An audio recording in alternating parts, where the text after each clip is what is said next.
Awalnya tuh keresahan pribadi, ternyata dengan makanan kita bisa pulang gitu. Kalau misalnya orang tuamu atau keluargamu masih ada, tidakkah kamu catat resepnya? Itu disimpan dulu, karena suatu saat kamu akan pasti kangen dengan masakan itu gitu.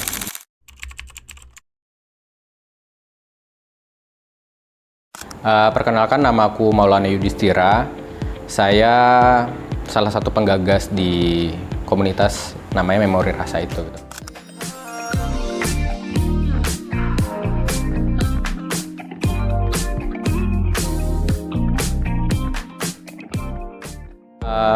Memori Rasa itu sebenarnya proyek pribadi awalnya.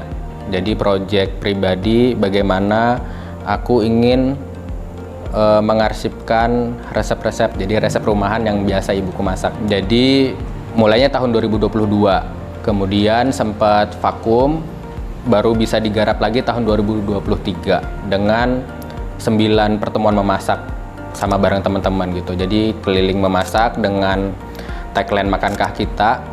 Jadi apa yang ku masak sebenarnya makanan-makanan yang biasa almarhum ibuku masak buat aku. Sekalian sebenarnya aku ingin mencatat juga apa yang sudah aku masak, sama aku harap teman-teman yang hadir pada saat pertemuan memasak itu dengan makan bareng itu juga bisa memberikan masukan apakah makanan-makanan yang aku masak itu relate nggak sama yang biasa atau pernah teman-teman makan di rumah gitu. Terutama karena ada masakan Banjar sama Kutai, jadi yang relate harusnya orang Banjar sama orang Kutai yang datang di acara itu gitu.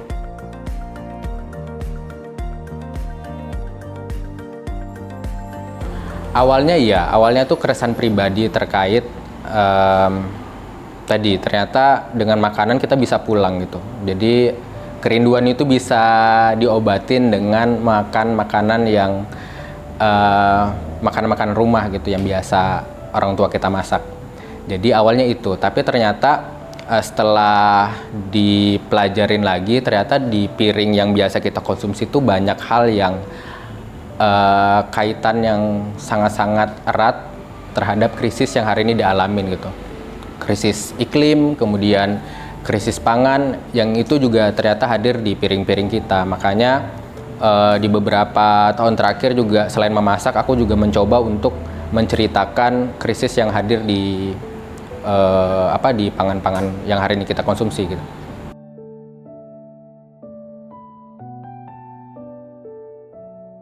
Ya, yang pertama adalah ada pengetahuan terkait memasak pangan-pangan lokal kita tuh yang udah mulai hilang gitu. Terputus gitu, karena hari ini rata-rata untuk resep-resep lokal gitu, resep-resep tradisional kita itu biasanya diturunkan dengan cara dituturkan gitu oleh orang tua kita, dikasih tahu, kemudian anaknya kalau misal mau tahu ya dia harus membantu ibunya memasak di rumah. Jadi dia kebanyakan dari ibu-ibu itu tidak mencatat, makanya banyak hari ini sebenarnya resep-resep lokal itu mulai hilang karena nggak ada penerusnya. Yang kedua, bahan-bahan bakunya juga cukup sulit hari ini didapatkan karena ada krisis yang hari ini terjadi, kayak ada rusaknya lingkungan kita, otomatis beberapa bahan pangan lokal tuh mulai sulit didapatkan gitu, kayak ikan-ikan, kemudian buah-buahan tradisional yang ada di hutan-hutan Kalimantan juga udah mulai sulit untuk kita dapetin gitu sekarang.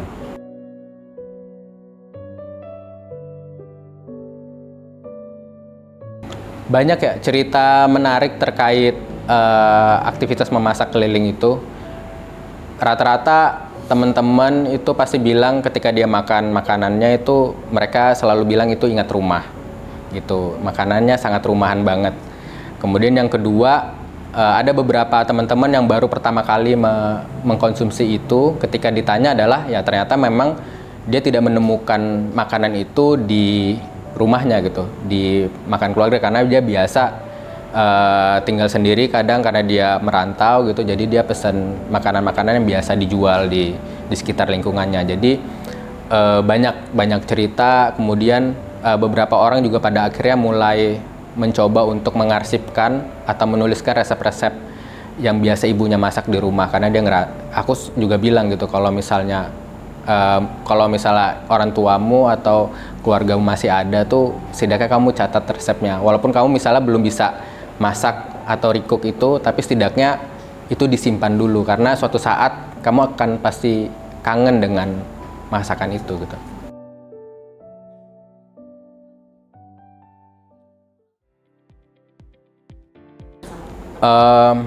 Yang pertama tadi sebenarnya lebih banyak untuk di tahun-tahun dari 2023, kemudian tahun ini juga kita lagi mencoba untuk mengarsipkan bahan-bahan pangan lokal gitu, ikan-ikan, kemudian resep-resep tradisional. Harapannya sih di tahun depan kita bisa nge-review apa yang sudah kita temukan di 2 tahun. Jadi dari tahun 2023 sampai 2024 kemarin kita menemukan apa aja, dan harapannya kita bisa membuat sesuatu di tahun depan gitu. Misalnya bisa jadi buku resep dan segala macam.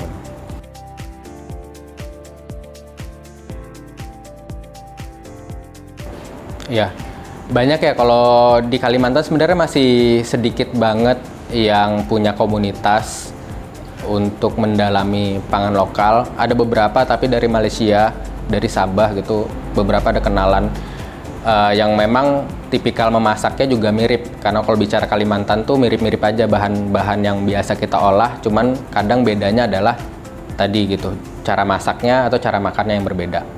Kemudian kalau di luar tuh, kalau di Jogja ada teman-teman Bakudapan Food Study Group. Jadi memang fokusnya adalah mereka riset terkait pangan-pangan, nggak cuma pangan lokal ya, tapi pangan-pangan kekinian yang biasa teman-teman konsumsi gitu.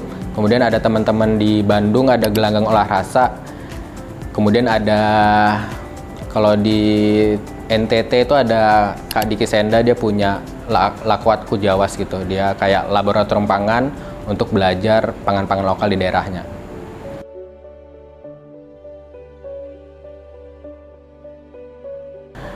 Mulai kapan? Sebenarnya dari kecil.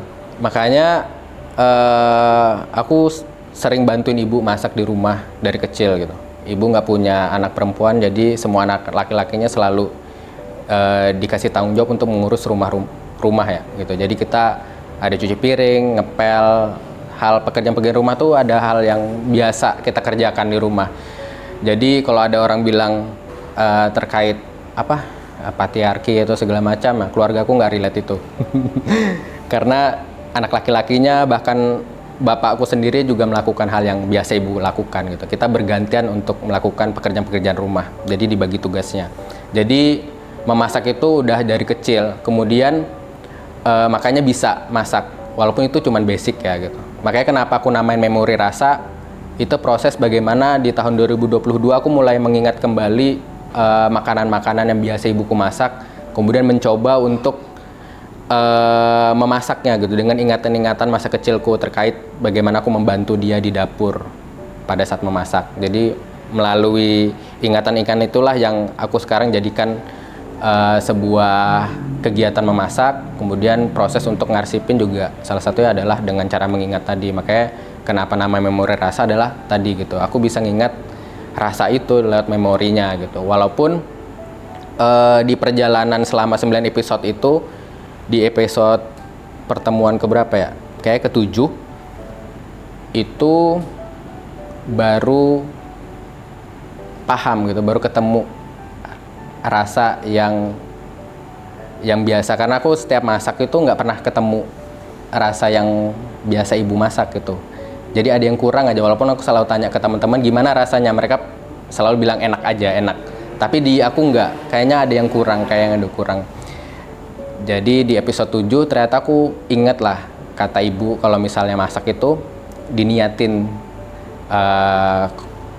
ke orang yang makan itu bisa jadi happy, sehat, dan segala macam. Doa-doa harapan itu ternyata yang nggak bisa aku kasih energinya ke masakan gitu. Nah, itu yang kenapa makanan ibu kita tuh akan spesial, walaupun kita bisa bikin ulang, itu tidak akan bisa terulang lagi gitu. Karena harapan atau bentuk kasih cintanya yang dia taruh di makanannya untuk keluarganya itu yang spesial. Jadi setiap orang juga bertanya apakah boleh ambil resep atau minta resep, aku selalu kasih resep itu gitu, karena aku yakin masing-masing orang itu punya energinya untuk bikin masakannya gitu. Resepnya sama, caranya masaknya sama, orangnya berbeda, itu aku selalu yakin tuh akan jadi hasilnya juga pasti beda rasanya Karena masing-masing orang punya tesnya sendiri untuk ngasih energi ke masakannya gitu.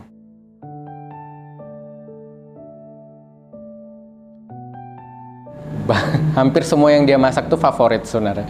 Jadi kayak ikan bakar, kemudian gangan asam, kemudian gangan santan, sayur-sayuran, oseng-oseng itu juga sangat-sangat sangat-sangat favorit lah. Jadi kayaknya apapun ibuku masak tuh favorit aja.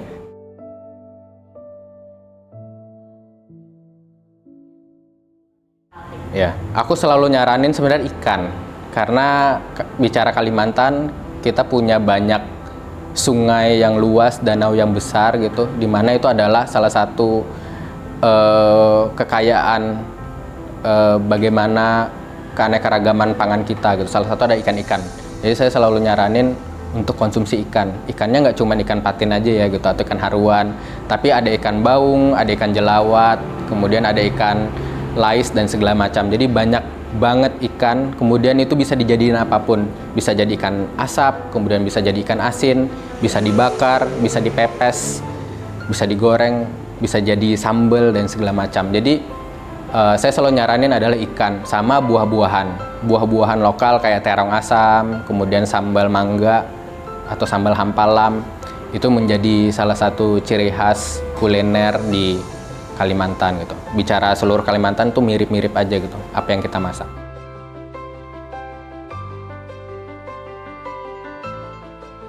Tantangannya sebenarnya karena tadi ya, karena perubahan lingkungan kita tuh sangat-sangat cepat. Dan makanan lokal itu kebanyakan berada di rumah-rumah dan itu berada di kampung-kampung yang hari ini kampung-kampung atau selera kita juga udah mulai berubah.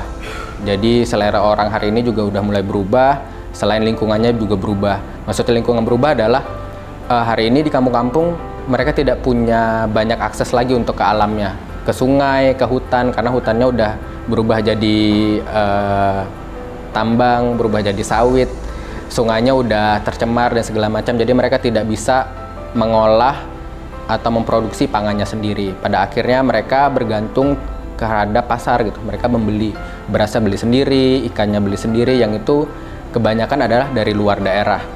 Jadi kemandirian itu yang hilang gitu. Jadi aku sih berharap pemerintah ketika bicara terkait ketahanan pangan, mereka memikirkan bagaimana kampung-kampung, hutan, sungai itu bisa kita jaga.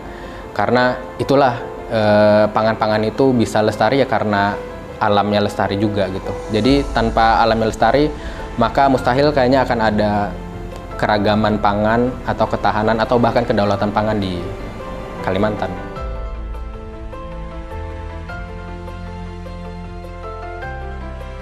Besar, karena dari zaman dulu sebenarnya kita sangat berdaulat dengan pangan. Hampir setiap kepala keluarga itu kita bisa memproduksi pangannya sendiri. Dulu setiap kepala keluarga pasti punya ladang. Mereka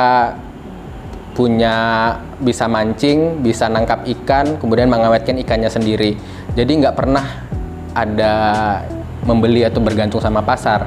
Bahkan dulu kita barter aja gitu. Kalau misalnya hari ini aku nugal padi, tetangga bakal bantuin. Berikutnya ketika tetangga nugal, keluargaku akan bantuin. Jadi kerjasama itu yang hari ini juga hilang gitu. Jadi bicara makanan itu ternyata sangat-sangat luas gitu, bicara terkait tadi kebersamaan masyarakat, kebudayaan kita gitu. Jadi sebenarnya kita nggak perlu belajar jauh-jauh bagaimana kita bisa mandiri pangan, karena sebenarnya kalau kita telusuri nenek moyang kita jauh lebih hebat dalam hal kemandirian atau kedaulatan pangan gitu. Mereka bisa memproduksi pangannya sendiri tanpa bergantung dari pasar.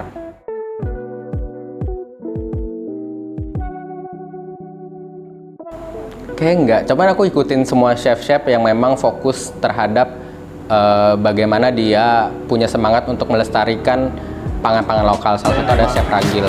Dia punya nama komunitas ada Pusaka Rasa. Hari ini mereka berkeliling Indonesia untuk mengumpulkan atau mendokumentasikan kuliner-kuliner lokal yang ada di Indonesia gitu. Nggak banyak sebenarnya chef-chef yang punya kesadaran bahwasanya makanan itu adalah identitas bangsa ini gitu. Kemudian selain Chef Ragil, jelas ada Om William Wongso. Dia salah satu orang yang sering aku ikutin, aku dengerin podcastnya untuk menjadi daya untuk menambah semangat aja dalam hal mengarsipkan atau mempelajari kuliner-kuliner Indonesia gitu.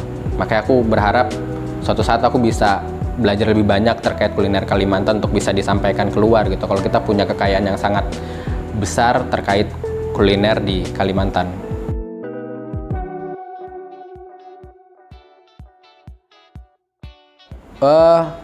Kamu menjadi penikmat pun kalau menurutku itu udah menjadi salah satu untuk bisa melestarikan makanan kita. Jadi mencoba hal-hal baru, makanan-makannya yang mungkin kamu belum pernah coba, makanan apapun ya, yang penting dia tradisional, kamu pengen coba itu, dan itu juga menjadi salah satu cara untuk, ya siapa tahu kamu suka sama makanan itu, kemudian kamu menguliknya gitu.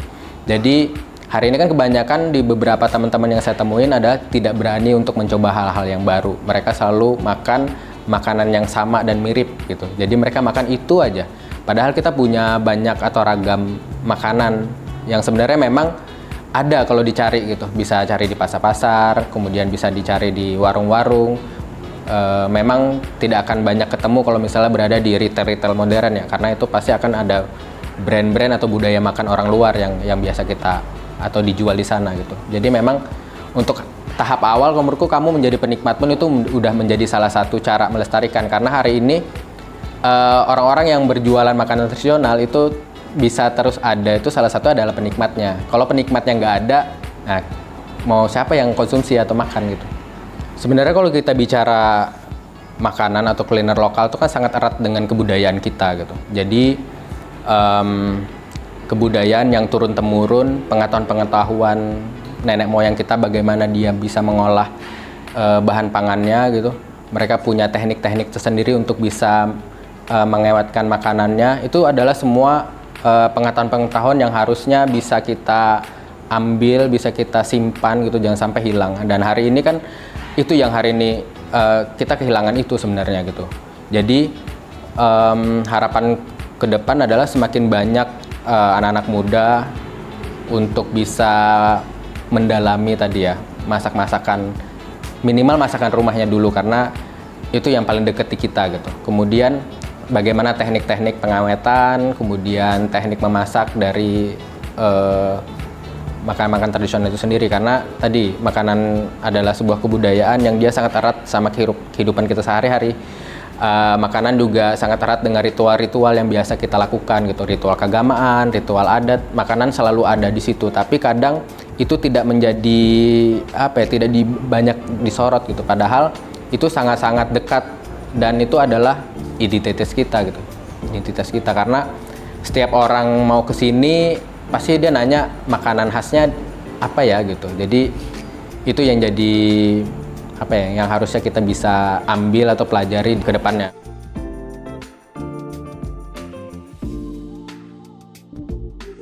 Project terdekat pasti kita masih berharap tahun depan kita bisa ngeluarin buku resep gitu.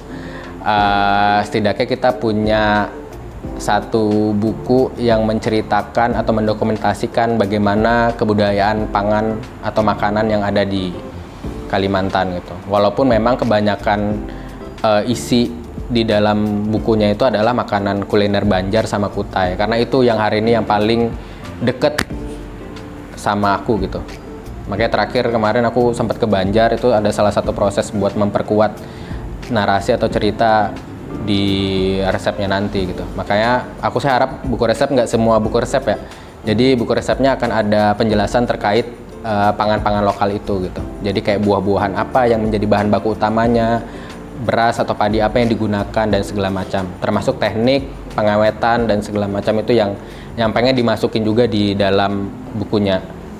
Halo, aku Yudis. Aku seorang penggiat pangan lokal yang hari ini sedang belajar dan mengarsipkan kuliner-kuliner tradisional terutama Kalimantan. Beseprah itu kan artinya makan bersama gitu. Kenapa kita menghadirkan beseprah di acara ini? Kita pengen ada makan bersama gitu untuk memperkuat tali silaturahmi kita antara kita sama teman-teman atau kita sama keluarga gitu. Jadi momen makan bersama ini yang menjadi penting ke depan gitu untuk bisa kita lestarikan gitu.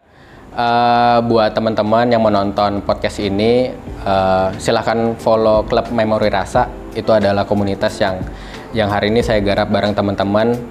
Pengennya sih menjadi salah satu tempat buat belajar kuliner tradisional di Kalimantan, termasuk mengarsipkan gitu. Jadi bagi teman-teman yang pengen membantu untuk menulis atau mendokumentasikan masakan-masakannya juga boleh banget terlibat di kita gitu, karena mungkin ke depan kita akan lebih banyak melakukan program untuk jalan-jalan, kemudian masak dan belajar terkait pangan-pangan lokal yang ada di Kalimantan.